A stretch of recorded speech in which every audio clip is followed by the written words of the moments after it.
सभी पत्रकार बंधुओं को मेरा नमस्कार। आम आदमी पार्टी भ्रष्टाचार और कालाधन के मुद्दे पर सदैव पूरी मुखरता के साथ बोलती भी रही है और लड़ती भी रही है। आम आदमी पार्टी का संकल्प है कि देश से कालाधन और भ्रष्टाचार मिटना चाहिए, भ्रष्टाचार मुक्त भारत बनना चाहिए।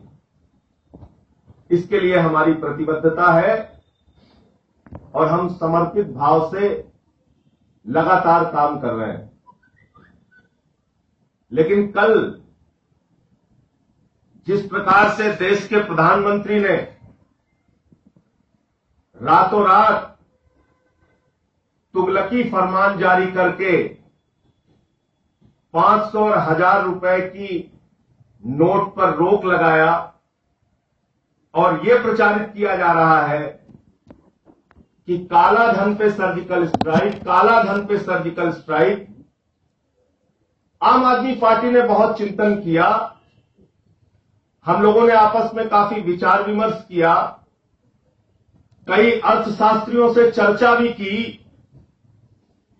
कि आखिर इस कदम से कालाधन कैसे रुकेगा, लेकिन उसका कोई सही उत्तर नहीं मिला। मन में कई प्रश्न उठते हैं, कई सवाल उठते हैं कि शरद पवार जैसे नेता, सुखबीर बादल जैसे नेता, येदियुरप्पा जैसे नेता, जो पूरे हिंदुस्तान में भ्रष्टाचार के लिए प्रख्यात और विख्यात हैं, मोदी जी की इस योजना की वो तारीफ कर रहे हैं, मोदी जी के इस फैसले की वो तारीफ कर रहे हैं, उत्तर प्रदेश के भाजपाई तारीफ कर रहे हैं। तो मन में सवाल उठता है कि मोदी जी ने शरद पवार, सुखबीर बादल, येदियुरप्पा और अपने करीबियों को, क्योंकि ये कहा जा रहा है कि 6 महीने से तैयारी चल रही थी, उत्तर प्रदेश के भाजपाइयों को जो चुनाव में कालाधन का इस्तेमाल होता, उन सबको पहले से ही ग्रीन सिग्नल दे दिया था कि अपना माल ठिकाने कर लो। ये मन में प्रश्न उठता है, क्योंकि आपके पास कालाधन पे कार्रवाई करने की 1000 योजनाएं थीं और चुनाव के पहले आपने बहुत बड़ी बड़ी बातें की थी। विदेशों से कालाधन लाएंगे, लाखों करोड़ रुपए लाएंगे। आपके पास उसकी लिस्ट है, आपके पास पनामा पेपर लीक्स की लिस्ट है, आपके पास बैंक लोन के जो बड़े बड़े डिफॉल्टर हैं, माल्या से लेकर तमाम डिफॉल्टर्स की लिस्ट है। आपने उनके खिलाफ अब तक क्या कार्रवाई की? अडानी ने, अंबानी ने, शरद पवार ने, सुखबीर बादल ने, येदियुरप्पा ने, ऐसे तमाम नेताओं और पूंजीपतियों और उद्योगपतियों ने जो लाखों करोड़ रुपए विदेशों में जमा कर रखा है, उन पे आपने अब तक क्या कार्रवाई की? इसका कोई जवाब नहीं है। दूसरी बात, ये जो 1000 और 500 के नोट पर रातों रात रोक लगा के ये कहा जा रहा है कि इससे कालाधन रुक जाएगा, कोई जवाब नहीं है सरकार के पास कि बदले में आप 500 और 2000 के नोट लेके आ रहे हैं। यानी काले धन के कारोबार को आप और बढ़ावा देने वाले हैं।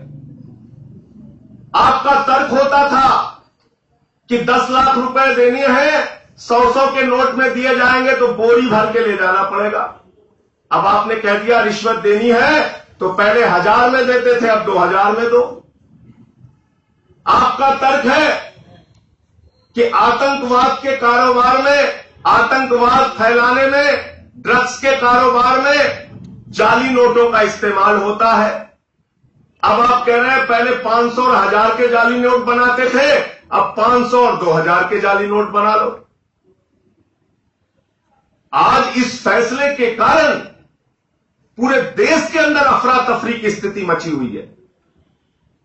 अभी टीवी चैनल्स पे मैं देख रहा था, हॉस्पिटल के अंदर एक आम आदमी के परिवार के व्यक्ति की मृत्यु हो गई, लाश नहीं दे रहा है हॉस्पिटल, इसलिए कि वो पेमेंट नहीं कर सकते। आम आदमी जो रोज की मजदूरी करता है, उसके पास 500 की नोट है, बच्चे के लिए दूध लेना है, घर के रोटी के लिए आटा लेना है, चावल लेना है, वो बाजार से खरीदारी नहीं कर सकता, आटा चावल दाल नहीं ले सकता, बच्चे के लिए दूध नहीं ले सकता। आपके इस तुगलकी फरमान से पेट्रोल पंप हो, टोल प्लाजा हो, हॉस्पिटल हो, हर जगह ऐसी स्थिति मची हुई है कि लोगों को समझ में नहीं आ रहा है क्या करें। कल मेरे पास एक मित्र का फोन आया, कैंसर से पीड़ित है, लखनऊ से मुंबई जा रहा था, रास्ते में खाना देने से लोगों ने मना कर दिया, पैसा उसके पास था नहीं। भोपाल में अपने साथियों को कहा तो जाकर उन्होंने 100 की नोट दी। 125 करोड़ की आबादी वाले मुल्क में रातों रात आपने ऐसा फैसला थोप दिया, ऐसा फैसला आपने लागू कर दिया जिससे पूरे देश में हाहाकार मचा हुआ है। लोगों को समझ में नहीं आ रहा है क्या करें। आपके इस फैसले के तहत जो किसान है, जो गरीब आदमी है, जो छोटा व्यापारी है, आज वो परेशान हो रहा है, आज उसके लिए मुसीबत का सबब बन गया है। आज झुग्गियों के अंदर और अलग अलग मोहल्लों में घूमिए, बहुत सारे आपको भाजपाई मिल जाएंगे। काला कारोबार शुरू हो गया है, 1000 का नोट लेकर 800 रुपए देने का कारोबार शुरू हो गया है। 500 का नोट देके 350 और 400 रुपए देने का कारोबार शुरू हो गया है। आपने ये करने के लिए आपने ये करने के लिए तत्काल आपने काला धन पे रोक लगा दी। काला धन को का बहाना लेकर आपने रातों रात 500 और 1000 के नोट पे रोक लगा दी। साफ तौर पे लोगों का ये मानना है, बहुत सारे लोगों से बात हुई कि मोदी जी ने अपने करीबियों को, अडानी को, अंबानी को, पूंजीपतियों को, उत्तर प्रदेश के भाजपा के नेताओं को तो पहले से सूचना दे दी अपना माल ठिकाने करने की, लेकिन देश के आम आदमी को परेशान करने के लिए, तंग करने के लिए, मुसीबत में डालने के लिए रातों रात ये फैसला लेके आए। मैं पूछना चाहता हूं सरकार से कि जिसके बैंक के खाते में उसकी तनख्वाह का पैसा जमा है, अकाउंटेड मनी है, टैक्स पेड मनी है, आपने 2 दिन तक कहा पैसा कोई निकाल नहीं सकता। जो टैक्स पेड मनी है उस पे आप कह रहे हैं कि देखो देखो 1 हफ्ते में 20,000 से ज्यादा नहीं निकाल सकते आप। अरे उसका पैसा है, टैक्स पेड मनी है, उसने जमा किया है, अपना ही पैसा एक आदमी नहीं निकाल सकता। ये कौन सा फरमान है आपका? अभी वित्त मंत्री जी का बयान आया, वित्त मंत्री जी ने कहा कि इन सारे पैसों को जो आप डिक्लेयर करेंगे, जमा करेंगे, उस पर टैक्स लगेगा। अच्छी बात है, लेकिन इसी के साथ दूसरा प्रश्न यह है कि अगर एक गरीब आदमी ने, एक किसान ने, एक रिक्शे वाले ने, एक ई रिक्शा वाले ने, एक ऑटो वाले ने अगर 4 लाख रुपए, 5 लाख रुपए 10 साल में मेहनत करके बेटी की शादी के लिए इकट्ठा किया है, तो आपकी सरकार कह रही है अब आप उसको टैक्स देना पड़ेगा। उसको आपने टैक्स के दायरे में ला दिया। आपकी सरकार बड़े बड़े पूंजीपतियों को नहीं पकड़ पाती, विदेशों में काला धन रखने वालों को नहीं पकड़ पाती, विजय माल्या और ललित मोदी पे कार्रवाई नहीं कर पाती, लेकिन आम आदमी को तंग करने के लिए, जिस किसान का भुगतान मंडी से हुआ है अनाज बेच के, वो आज परेशान है। आज जिसके घर के मरीज अस्पताल में भर्ती है, वो आज परेशान है। जिसको अपने बच्चे की फीस जमा करनी है, वो आदमी आज परेशान है। जो कहीं रास्ते में यात्रा में फंस गया है वो आज परेशान है। जिसके घर पे बेटी की शादी है आज, उसका टेंट वाला पैसा नहीं ले रहा मोदी जी, खाने वाला पैसा नहीं ले रहा, उसके बाराती क्या करेंगे, उसकी बेटी की शादी कैसे होगी आपने सोचा? जिसके घर के लोग अस्पताल में मर रहे हैं, अस्पताल वाले इलाज करने से मना कर रहे हैं, आपने कभी सोचा उनका इलाज कैसे होगा? पूरे देश में आपने 1000 के बदले 800 देने का और 500 के बदले 400 देने का कारोबार शुरू करवा दिया। पूरे देश में आपने क्योस की स्थिति पैदा कर दी और बदले में काला धन रोकने के नाम पे आप 500 और 1000 की रोक के 500 और 2000 की लेके आ गए। आप कह रहे हैं कि अब 1000 की जाली नोट नहीं चलाओ, 2000 की चला दो।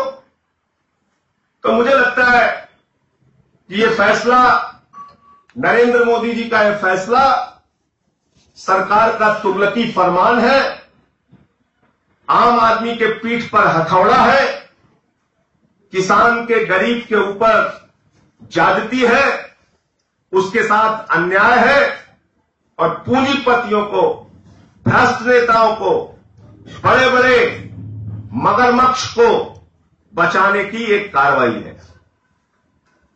प्रश्न है आप लोगों के?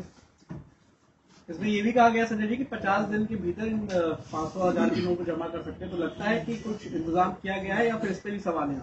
नहीं, मुझे लगता है कि 50 दिन जमा कर सकते हैं या नहीं कर सकते हैं वो प्रश्न नहीं है। प्रश्न ये है कि आज जिस मजदूर ने मेहनत करके 500 रुपए 1000 रुपए कमाया है, जिसका बैंक अकाउंट भी नहीं है, वो क्या करेगा? कैसे दूध लाएगा अपने बच्चे के लिए? कैसे आटा खरीदेगा अपने घर के लिए? कैसे चावल लाएगा अपने घर के लिए? कैसे चूल्हा जलेगा उसके घर में? प्रश्न इस बात का है। आप बैंक में पैसा जमा करेंगे और जमा करके भी ऊपर से आपकी शर्त लगी हुई है, प्रतिदिन 10,000 रुपए और हफ्ते भर में 20,000 से ज्यादा आप नहीं निकाल सकते। क्या ये फैसला किसी भी सामान्य आदमी को समझ में आ सकता है कि हम अपना ही पैसा जो बैंक में जमा है, टैक्स पेड मनी है, अकाउंटेड मनी है, हम अपना ही पैसा नहीं निकाल सकते? तो ये बहुत सारे प्रश्न है, बहुत सारे सवाल हैं जिसका उत्तर सरकार को देना चाहिए कि आनंद फानंद में ये रातों रात ऐसा तुगलकी फरमान क्यों लाना पड़ा। आपके पास पनामा पेपर्स की लिस्ट है, आपके पास स्विस बैंक अकाउंट्स की लिस्ट है जिसमें पूंजीपतियों के, उद्योगपतियों के, नेताओं के, अधिकारियों के नाम है। सुप्रीम कोर्ट कब से कह रहा है सार्वजनिक कीजिए, सार्वजनिक कीजिए। आपके पास बैंक लोन जो बड़े बड़े डिफाल्टर हैं, माल्या से लेके, मोदी से लेके, ललित मोदी से लेके तमाम लोगों के उनके नाम है। आप उन पे कार्रवाई नहीं करते। आप ऐसा फैसला लेके आते हैं जिससे अफरा तफरी मच जाए देश में, जिससे आम आदमी परेशान हो जाए, जिससे छोटा व्यापारी परेशान हो जाए। इससे कैसे काला धन रुकेगा ये तो समझ में नहीं आ रहा है, क्योंकि अब 1000 की जगह 2000 की नोट आ गई। तो ये मुझे लगता है कि ये बड़ा सवाल है। संजय भाई, आपने कहा कि आम आदमी परेशान है, आम आदमी परेशान है। आप जाके देखिए पेट्रोल पंप पे, आप जाके देखिए टोल प्लाजा पे, आप जाके देखिए हॉस्पिटल्स में, और आपके टीवी चैनल्स की खबरें बता रहा हूं मैं। आप ही टीवी चैनल पे अभी खबर, आपके चैनल पे ही मैं देख के आ रहा हूं, हॉस्पिटल के अंदर एक व्यक्ति को उसके परिवार के सदस्य की लाश नहीं दी जा रही। इससे ज्यादा शर्मनाक क्या हो सकता है? आप बताइए मुझे जरा। संजय जी, आपने इनिशियली सारी जो नुकसान हो रहे हैं वो गिना दिए हैं, लेकिन जो लॉन्ग टर्म की बात कही जा रही है, क्या लॉन्ग टर्म में भी आपको कोई फायदा? लॉन्ग टर्म में जब आप 2000 के नोट लेके आ रहे हैं, 500 के नोट लेके आ रहे हैं, तो मुझे जरा समझाइए कि भ्रष्टाचार और ब्लैक मनी रुकेगी कैसे? अब 2000 की नोट चलेगी, 500 की नोट चलेगी। भाई आपका तर्क क्या था? आपका तर्क तो यही था कि बड़ी करेंसी के जरिए भ्रष्टाचार होता है। आप यही कह रहे थे कि 500 और 1000 की नोट के जरिए भ्रष्टाचार होता है। अब आप कह रहे हैं नहीं 1000 की नहीं 2000 की रखो। तो ये समझ में नहीं आ रहा है लोगों के। जो नकली नोट की बात कही जा रही है उससे कितने सहमत हैं आप? क्योंकि उन्होंने बैठक भी की थी, उन्होंने कहा कि ये देखिए इस हटाना बहुत जरूरी है। इस मामले में अमेरिका जैसे देश ने भी कहा है कि हम जाली नोट के कारोबार पर पूरा दावा नहीं कर सकते कि जाली नोट नहीं बन सकती। अब गणेश जी को दूध पिलाने वाले संघी कल से ये प्रचारित कर रहे थे कि 2000 की नोट में कोई चिप लगेगा, नैनो चिप। अब पता चल रहा है कि वो नैनो चिप जैसी कोई चीज ही नहीं है, कोई ऐसी बात ही नहीं है। तो 2000 की नोट, 500 की नोट जैसे 1000 और 500 के जाली बन जाते थे।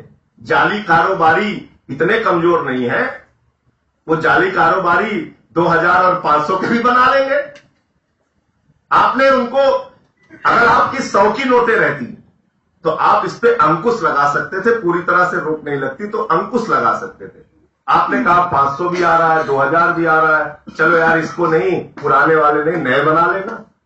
आपने वो कारोबार के लिए रास्ता बंद नहीं किया है। Thank you.